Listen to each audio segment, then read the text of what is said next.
Hi, my little butterflies. As you know, this is the Broken Mirror, and as always, the plays with the chapters before this are linked in the description. This chapter is written by me, the art was done by Lazy, and as for the voice actors, I'll be playing the narrator, Adrien slash Chat Noir, and Plagg. I'll be voicing Marinette slash Ladybug. I'm back to play one character, Nino. I had so much fun writing this chapter, it made me feel so lovey-dovey since I will never be able to have that in real life because I'm a high schooler obsessed with a kid show. Anyway, I hope you enjoyed this chapter as much as I loved writing it. Now, on with the show. Chapter 19. I've fallen for you. He loved her. All of her. He knew he did. He just wasn't sure if she loved all of him. Sure, she might have loved all of him at some point in time, but did she love all of him now? Adrien, I want more cheese. Plagg said from this little cheese drawer. Shut up, Plagg, Adrien whispered. Plagg gasped. That is no way to talk to a powerful ancient being. I could cataclysm you in a second, and you would be as gone as dinosaurs. Plagg said, flying around the room looking for more cheese in any of the other drawers. Adrien looked over at the black kwame. Top drawer to the right, he said, to which the kwame faced the door to reach the cheese. Plagg re-emerged with 2 pieces of cheese in hand. So, what's got you in all emo mode? The kwame asked the boy. The blonde turned to Plagg. I'm not emo, it's just, I love Ladybug. Or, Marinette, I don't know if she loves me, he said. Plagg looked at the boy dumbfoundedly. Adrien, you two literally were making out on top of the Eiffel Tower a few days ago. No, I mean, I know she loves Chat Noir. I just don't know if she loves Adrien. I know that she did at one point, but what if she doesn't love Adrien now? He said, scared that the girl he loved only liked one side of him and wanted nothing to do with the other. Isn't Chat Noir the real you, and Adrien is just this face that your father made? So what if she doesn't love Adrien? It just means she loves the real you already, Plagg said, throwing a piece of cheese so that he would catch it in his mouth. But this is wrong. I can't be with her as a superhero. It's too dangerous, Adrien said, shaking his head to then drop it on his desk. I swear to God, Adrien, you love her, don't you? Plagg asked, to which the boy nodded. Then shoot your shot. The worst that could happen is she will say no, he said. No, the worst thing that could happen is Hawkmoth could find out we're dating and use it against us, he said sternly. Plagg stared at the boy. I'm not good with this love stuff. Go complain to someone else. Why don't you ask a friend or something? The thing that I love is far less complicated than this. Besides, camembert is the most simple thing in the world. I don't need help from anyone to know that the cheese is my one true love, Plagg said, caressing his cheese before swallowing it whole. Adrien shook his head. I don't have time to worry about this. Come on, Plagg, we have to get to school, he said, opening up his jacket pocket to let the small kwame in. Plagg flew into his shirt, seeking coverage in the little pocket on the inside. And to save himself from smelling like cheese, he sprayed Adrien, the fragrance, over his shirt, causing the small kwame to cough and hiss at him. He walked down the stairs and then out the door. He made his way to the car that Placide, his bodyguard, was in, waiting to take him to school. Adrien opened the back door and slid inside, sitting down and buckling his seatbelt. He looked up and made eye contact with Placide through the rearview mirror. He grunted and switched the car into drive, rolling away from the mansion. Adrien stared out the window, admiring Paris's beautiful architecture. He then saw the familiar red cap of his best friend, which indicated that he arrived at school. He opened the door and hopped out of the car, taking his bag with him. Sup, dude? Nino said, putting his hand up to fist bump him. Adrien fist bumped him. Nothing much. How are you? He asked. Pretty good. Excited that it's Friday, but okay. Why do you look like you're contemplating the biggest life decision? Nino said, but then stopped his thought mid-sentence. What? Adrien said, shaking his head to focus on what the boy was saying. Exactly. What's on your mind, dude? Nino asked. It's just, I really like this person, but I don't know if I should ask her out because of the whole thing of me being famous, and I just don't want to do that to her, he said. Okay, dude. That made no sense, but do you like her? Nino said, not knowing how to handle the situation. Adrien looked at the boy like he was stupid. Yes, Nino, I like her. I like her so much, Adrien said, losing the anger in his sentence to think about Marinette. Well then, tell her, because I mean, how could she not like you?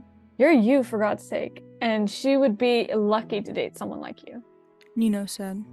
But that's the thing, I don't want to put that burden on her for dating someone famous, he said. Dude, it doesn't matter. If you love someone, then you take that risk, no matter the consequences. Nino said, putting his arm around his best friend. Okay, but how do I do it? Adrien asked. Nino laughed. You're asking the wrong person, dude. I'm the one who completely froze when trying to talk to Marinette. Ask someone else that question. Nino said. Adrien froze at the mention of Marinette, but he quickly set those feelings aside and sighed. Nino! Adrien whined. Adrien didn't remember anything about school or his after-school fencing. All he remembered was the very awkward conversation with Nino, and that didn't help at all. He still needed help on how to tell Marinette how he felt. He already tried Nino, and he was no help at all. He couldn't ask Alia because... Yeah, so who could he ask? Plagg flew out of the tree's door with 2 pieces of camembert, one in each hand. Adrien, are you okay? You look like you're trying to decide between camembert and cheddar, Plagg said. Adrien stared at his phone, wondering who he should call to ask the question if he should confess. He scrolled through his contacts, looking to see if he could find any name that would help him with this. He found one name, staring at the call button before clicking it. It rang. It was the only thing that could be heard in the room. Even Plagg took a break from his cheese to listen to who he called. Hello? Hey, Marinette. I wanted to ask your opinion on something, Adrien said. There was a moment of silence. Okay. So, since you're a girl, I thought you could give me some advice about a girl. Okay, shoot then. So, I really like this girl, and she might like me back, but I don't want to tell her how I feel if I'm gonna get rejected. But also, I want to tell her because I love her so much, and I don't know what to do. I'm scared that since I'm famous and all that, it might be hard to date someone, he said, trying to cover up the fact that he wasn't talking about Adrien. He had shot Noir. Well, do you know this person, like, well? Or do you just have, like, a crush on them? He heard her say from the other side of the phone. No, I know her personally. We've had these moments. I just don't know because she told me that since I'm famous, she doesn't want to be with me yet. We've had these moments since then, and it's just weird, he said, putting his hand on his head in frustration. There was silence for a few seconds, neither of them knowing what to say after Adrien's little monologue. Okay, just try and talk to her. Be honest with her. Just make sure to tell her about how things might be complicated because you're famous and how you don't care because you care for her so much. Marinette said. Damn, Marinette's good at giving advice, Plagg said, aware that Marinette couldn't hear him through the technology. Shut up, Plagg! Adrien hissed at Plagg. What? Nothing. Adrien said through the phone to the girl on the other side of the line.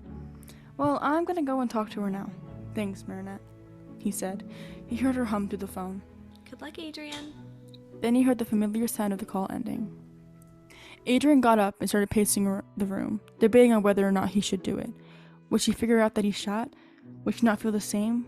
Would she say that she doesn't have feelings for either shot or Adrien? Adrien, you look like an imbecile pacing back and forth like that. Just go to her house and tell her, Plagg said. But what if she realizes it's me? Adrien asked. What do you mean? You are you, stupid. What? No, I mean, like, what if she connects the dots that Chat Noir is Adrien? Because I used her advice as Chat, Adrien said. You're thinking about this too much. She's gonna be too happy that you asked her than the fact you asked it is Chat. She'll forget about your conversation with Adrien, Plagg said, caressing his cheese. Adrien looked at the ground and thought, you know, that's kind of a good idea. Plagg, claws out! Adrien said, shoving his fist forward to transform. No, wait, I didn't mean now, Plagg said quickly, but was caught off when he was pulled into the ring. Adrien's eyes changed from his normal green to the cat-like pupil. His normal clothes changed from the light colors to his dark skin-tight suit. His hands were covered in gloves that made his fingers look like claws. Cat ears that twitched at the smallest sound, making him actually hear the unnoticeable things to the human ear sat in his head. His tail was swaying behind him, forming the shape of a heart, matching the emotion in his heart. He jumped out the window, determined to reach Marinette. If he stopped now, he might never go back. The sun was beginning to set, and it was only 5:18 p.m. Though it was kind of nice, the changing color in the sky reminded him of love, and it only encouraged him more. Within no time, he arrived at the rooftop in front of hers, the nerves in his stomach making an appearance. He exhaled. "You've got this, Chat. You've got this," he whispered under his breath, hyping himself up. He eyed her balcony while staying hidden by blending into the now dark sky. In a blink of an eye, she had appeared, her blue hair blowing in the night's breeze, a red blob resting in her outstretched hands. He then saw her glance at him, which the red blob flew down through the door. She looked away, just in case he wasn't going to see her. He smiled at the brunette and then landed on her balcony. "Hello, princess," Chat remarked, bowing his head towards her. She giggled. Hey there, kitty. She said, curtsying sarcastically to match his formality. He smiled at the girl he felt so deeply for. I am to, tell you something," he said. Her smile dropped. Is everything okay? She asked, scared that something happened. "No, well, yes, but it's not what you think. We should probably go inside before someone sees me on your balcony," he said, to which she nodded and opened her hatch down to her room.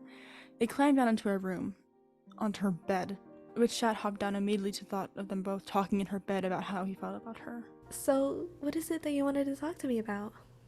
Marinette asked, settling into the pillows she propped against the wall. Chat took a deep breath.